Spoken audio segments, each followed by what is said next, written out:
ಏನು ಈ ಒಂದು ಅಹಿತಕರ ಘಟನೆ ನಡೆದಿದೆ, ಇದರ ವಿಚಾರವಾಗಿ ನಮ್ಮ ನಿಕಟಪೂರ್ವ ಶಾಸಕರಾದ ಹರ್ಷವರ್ಧನ್ ಸಾಹೇಬರಿಗೆ ವಿಚಾರ ತಿಳಿಸಿದಾಗ ಅವರು ಹೋಗಿ ಮುಂದೆ ಏನಾಗಿದೆ ಅಲ್ಲಿ ವಾಸ್ತವ ಸ್ಥಿತಿ ಏನಾಗಿದೆ ಅಂತ ನೋಡ್ಕೊಂಡು ಬನ್ನಿ, ತದನಂತರ ನಾವು ಒಂದು ಅವ್ರಿಗೇನು ಸಹಾಯ ಮಾಡಬೇಕು, ಹೋರಾಟ ಮಾಡಬೇಕು, ಅವ್ರಿಗೇನು ನ್ಯಾಯ ಕೊಡಬೇಕು ಅದನ್ನೆಲ್ಲ ಮಾಡೋಣ ಅಂತ ಹೇಳಿ ನಮ್ಮ ಶಾಸಕರ ಸೂಚನೆ ಮೇರೆಗೆ ನಾವಿಲ್ಲಿ ಬಂದ್ವಿ. ಇಲ್ಲಿ ವಾಸ್ತವ ಸ್ಥಿತಿ ನೋಡ್ತಾ ಇದ್ದರೆ ಮಾನ್ಯ ಮುಖ್ಯಮಂತ್ರಿಗಳ ತವರು ಕ್ಷೇತ್ರದಲ್ಲೇ ಈ ಒಂದು ಅಸ್ಪೃಶ್ಯತೆ ಕಾಡ್ತಾ ಇದೆ ಅನ್ನೋದಕ್ಕೆ ಇದೊಂದು ಜೀವಂತ ಘಟನೆ.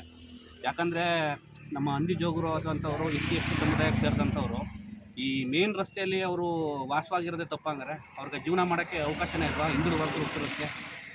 ಹೇಳಿ ಮುಖ್ಯಮಂತ್ರಿ ಸಾಹೇಬ್ರೆ, ನೀವು ನಿಮ್ಮ ಕ್ಷೇತ್ರದಲ್ಲಿ ಈ ಥರ ಮಾಡ್ತಾ ಇದ್ದೀರಲ್ಲ, ಇಲ್ಲಿ ಆಡಳಿತ ವರ್ಗ ಏನು ಮಾಡ್ತಾ ಇದೆ?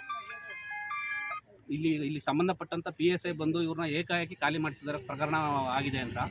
ಅದು ಮೇಲ್ನೋಟಕ್ಕೆ ಅವರು ತಡೆಯಾಜ್ಞೆ ಕೊಟ್ಟಿರೋದು ಕೋರ್ಟು, ತೆರವುಗೊಳಿಸಿ ಅಂತ ಹೇಳಿಲ್ಲ.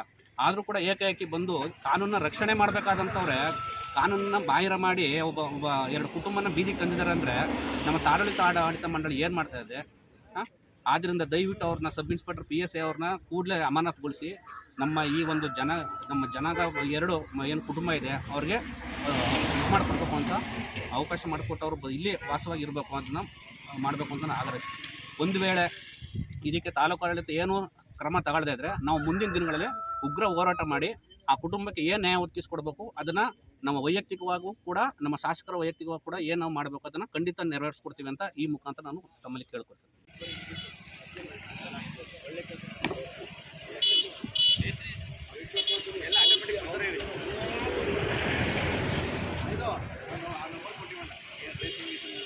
ಆಯ್ತು.